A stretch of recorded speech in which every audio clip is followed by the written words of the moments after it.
जय भोले की हर हर महादेव बम बम भोले। आज मैं आपको सुख सागर 10वें स्कंद का 39वां अध्याय सुना रही हूँ। धनुष यज्ञ शुभ सूचना सुनी अति उठी उचंग, कृष्ण चंद्र बलराम को मथुरा गमन प्रसंग। सुनिए। श्री सुखदेव जी बोले, हे राजन, बलदेव और श्री कृष्ण भगवान से सम्मान किए गए अक्रूर जी ने पलंग पर बैठकर अपने मनोरथों को पूर्ण समझा। हे राजन, हरे भगवान के प्रसन्न होने पर मनुष्य को क्या वस्तु दुर्लभ है। इसके बाद कृष्ण भगवान ने भोजन करा के सब सगे संबंधियों के विषय में कंस के व्यवहार को पूछा। श्री कृष्ण जी बोले, हे तात, आपका स्वागत है। हमारी जाति के भाई बंधु कुशल तो है ना। हे अक्रूर जी, आज आपका खूब दर्शन हुआ। आप अपने आने का कारण बताइए। श्री सुखदेव जी बोले, हे राजन, इस तरह पूछने पर अक्रूर जी कंस के सब व्यवहार को कहने लगे। अक्रूर जी बोले, कंस ने यादवों से बड़ा भारी वैर कर लिया है। वासुदेव जी के मारने को तो तैयार ही हो गया था, किंतु नारद जी ने उसे रोक लिया। नारद जी कंस से कह गए कि कृष्ण बलदेव दोनों वासुदेव जी के पुत्र हैं।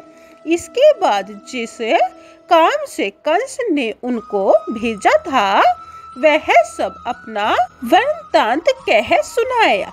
यह सुनते ही श्री कृष्ण ने बलदेव जी हंसे और अपने पिता नंद जी को उनकी आज्ञा सुना दी।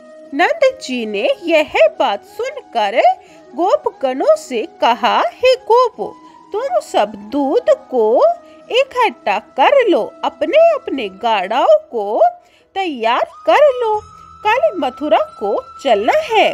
गोरस तथा अनेक प्रकार की भेंटें लेकर छकड़ों में बैठ बैठ कर सब गोप लोगों को राजा कंस के पास कल मथुरा चलना पड़ेगा।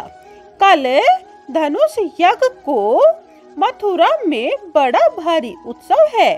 इस प्रकार नंद जी ने द्वारपाल से ड्योढ़ी पिटवा कर सब ब्रज में घोषणा करा दी। गोपियां बलदेव और कृष्ण को लेने के लिए आए हुए अक्रूर जी को देख तथा इस घोषणा को सुनकर बड़ी दुखी हुई। सब की सब एक जगह इकट्ठे होकर विलाप करने लगी। गोपियों के मुख कमल वह था और दुख के कारण कुंभला गए, फीके पड़ गए।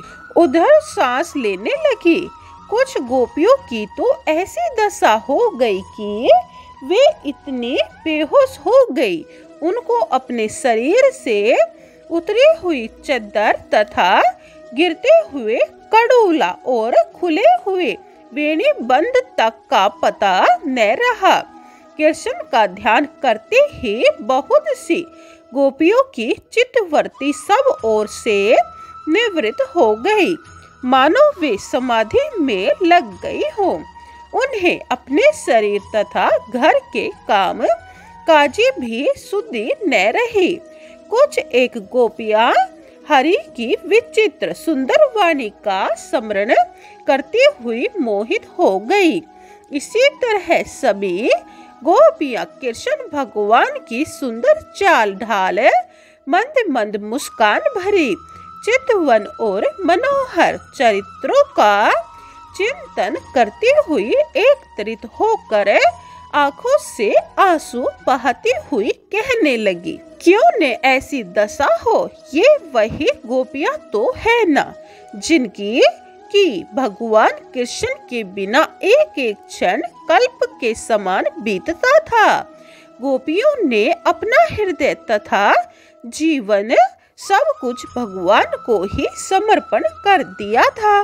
गोपियां कहने लगी, हे विधाता, संसार में तुम सब कुछ रचते हो, परंतु तुम्हारे हृदय में दया तनिक भी नहीं है, क्योंकि पहले तो तुम मैत्री और प्रेम से जगत के जीवों को एक दूसरे के साथ मिला देते हो, किंतु उनकी तब तक आशा और भाग्येच्छा पूर्ण भी नहीं हो पाती जब तक तो तुम उन्हें विरक्त यानी पृथक पृथक कर देते हो। यह तुम्हारा खेल बालक की तरह व्यर्थ ही है। हम इतनी दुखी हो रही हैं कि काले काले घुंघराले बालों से झलकते हुए नीलमणि जैसे चिकने चिकने कोपलों और ऊंची ऊंची नासिका तथा मंद मंद मुस्कान भरी चितवन के सुंदर कृष्ण मुख कमल को एक बार ही दिखाकर अब उनको तुम हमारी आंखों से ओझल कर देते हो। वास्तव में यह तुम्हारा कार्य बड़ा ही निंदनीय है। हे विधाता, यह दोष अक्रूर का नहीं है, यह तो क्रूरता तुम्हारी ही है, क्योंकि तुम ही अक्रूर के नाम से क्रूर होकर यहाँ आए हो, जिससे तुम हमारी आंखों को हरण कर रहे हो, जिन आंखों से कि हम कृष्ण भगवान के अवयवों में तुम्हारी बनाई हुई सब सृष्टि के सौंदर्य को देखती रहती थी। आहा, ये नंद नंदन भी झट ही प्रेम को तोड़ देते हैं, जो कि हम घर बार को छोड़ जिनकी दासी हो चुकी थी, अब ये हमारी तरफ देखते भी नहीं है। मालूम पड़ता है कि श्याम सुंदर को भी नए नए लोगों से प्रेम करने की चाट लगी गई है। आज की रात्रि का सवेरा मथुरा की स्त्रियों को बड़ा ही सुखकारी होगा। उनकी आशा सब पूर्ण हो जाएगी। मथुरा में प्रवेश करते ही नंद नंदन के मुख की शोभा निहार कर वे कृतार्थ हो जाएंगे। मथुरा की स्त्रियों के मुख भाषणों से मोहित किए हुए चित्त वाले नंद नंद क्या अब हमारी याद कर सकेंगे? कभी नहीं। शहर की स्त्रियों ने हरने पर क्या अब हम गवारिन गांव की ग्वालिने के पास लौटकर आएंगे? आज मथुरा में दशहरा भोजन आदि यादवों के नेत्रों को परमानंद को प्राप्त होगा, क्योंकि उन्हें आज कृष्ण चंद्र के मुख कमाल के दर्शन करने का परम सौभाग्य प्राप्त होगा। कुछ गोपियां अक्रूर को गलतियां देती हुई कहने लगी। गोपियां बोली, सखियों, इस निर्दयी क्रूर का अक्रूर यह शुभ नाम नहीं होना चाहिए था। यह अक्रूर नहीं बल्कि बड़ा ही क्रूर है, जो हम तो इस प्रकार व्याकुल हो रही है, और यह हमारे श्याम सुंदर को हमारी आंखों से दूर ले जा रहे हैं। ये श्याम सुंदर भी बड़े कठोर हृदय हो गए हैं, जो हमारा तनिक भी ख्याल नहीं करते हैं। यह गोपगण भी बड़ी जल्दी मचा रहे हैं। ये वृद्ध लोग इनसे मना भी नहीं करते हैं। क्या करें? हमारा देव ही हमारे ऊपर प्रतिकूल हो गया है। चलो रे चलो, हम स्वयं ही श्री कृष्ण चंद्र को जाने से रोकेंगे। ये कुल के बड़े बूढ़े हमारा क्या करेंगे? हे सखियों, जिस श्याम सुंदर के साथ रास लीला करते करते हमारी सारी रात क्षण की तरह हाल ही बीत गई थी, उनके बिना अब हम वियोग के दुखों को कैसे सह सकेंगी? सायंकाल में नित्य जब वे बलदेव जी और गोप गणों के साथ बांसुरी बजाते हुए ब्रज को लौटते थे, तब अपनी मनोहर मुस्कान तथा तिरछे तिरछे चितवन से हमारे चित्त को चुरा लेते थे। उनके बिना भला अब हम कैसे जीती रहेंगी। श्री सुखदेव जी बोले, हे नृप, विरह में व्याकुल होकर गोपियां लज्जा को त्याग हे गोविंद, हे माधव, हे दामोदर इस तरह बड़े जोर जोर से पुकार कर रोने लगी। गोपियों की रात रोते रोते इसी तरह व्यतीत हुई। सूर्य उदय हो गया।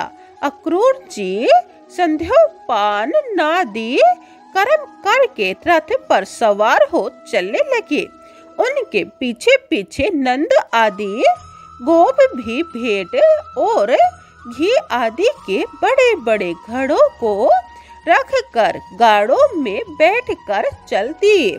गोपियां कृष्ण चंद्र के प्रेम के मारे मदमाती हुई पीछे पीछे चल पड़ी और फिर कुछ संदेश पाने की इच्छा से रुक रुक कर श्याम सुंदर की तरफ टकटकी लगाकर खड़ी की खड़ी रह गई।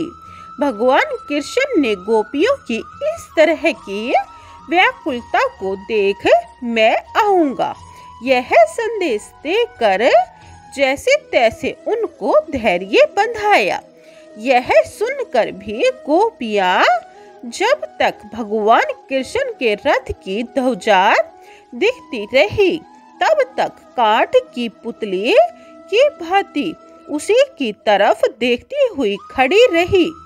जब रथ की ध्वजा और उनकी उड़ती हुई धूली न दिखाई पड़ी तब निराश होकर श्री कृष्ण भगवान के चरित्रों का गान करते हुई लौटी। इधर कृष्ण चंद्र बलदेव जी तथा अक्रूर जी के सहित वायु तुल्य वेग वाले रथ से यमुना जी के किनारे पहुँचे। यमुना तट पर रथ से उतर बलदेव जी के साथ कृष्ण ने यमुना जल पिया और वृक्षों की सघन कुंजों से निकलकर रथ में सवार हो गए। कृष्ण और बलदेव के रथ में बैठने के बाद अक्रूर जी ने यमुना जी में स्नान करने के लिए गोता लगाया। ब्रह्मा का ध्यान करते करते अक्रूर गोता लगाते हुए भीतर भगवान के दर्शन कर बड़े आश्चर्य में पड़ गए। अक्रूर अपने मन में विचारने लगे कि आहा, यह क्या बात है। कृष्ण तो रथ में बैठे हुए हैं, यहाँ यमुना जी के भीतर जल में कैसे मुझे दर्शन हो रहा है। जब यहाँ जल में है तो रथ पर नहीं होंगे। जल में से उछलकर बाहर रथ में देखा तो दोनों रथ पर बैठे हुए हैं। इधर देखकर जल में गोता लगाकर फिर अक्रूर जी ने देखा तो वहाँ भी भगवान कृष्ण और बलदेव विराजमान है। सिद्धि विद्याधर आदि अनंत भगवान की स्तुति कर रहे हैं। उन अनंत शेष भगवान की गोद में घनश्याम पीतांबर धारण किए हुए चतुर्भुज स्वरूप से लेट रहे हैं। सुनंदन नंद आदि पार्षद तथा ब्रह्मा जी, शिव जी, इंद्र आदि देवता और प्रहलाद, नारद आदि प्रधान प्रधान भक्त राज भिन्न भिन्न वाणियों से स्तुति कर रहे हैं। लक्ष्मी जी पुष्टि, कांति आदि तथा विद्या अविद्या आदि उनकी सेवा कर रही है। इस प्रकार श्री हरि भगवान को देख अक्रूर जी बड़े प्रसन्न हुए और भक्ति भाव के कारण उनके शरीर में एकदम रोमांच हो गया। भगवान कृष्ण को साक्षात ईश्वर मानकर अक्रूर जी उनकी स्तुति करने लगे। बोलिए कृष्ण भगवान की जय। 39वां अध्याय समाप्तम। जय भोले की 40वां अध्याय यह आप दूसरी वीडियो में सुने। जय भोले की। हर हर महादेव। बम बम भोले।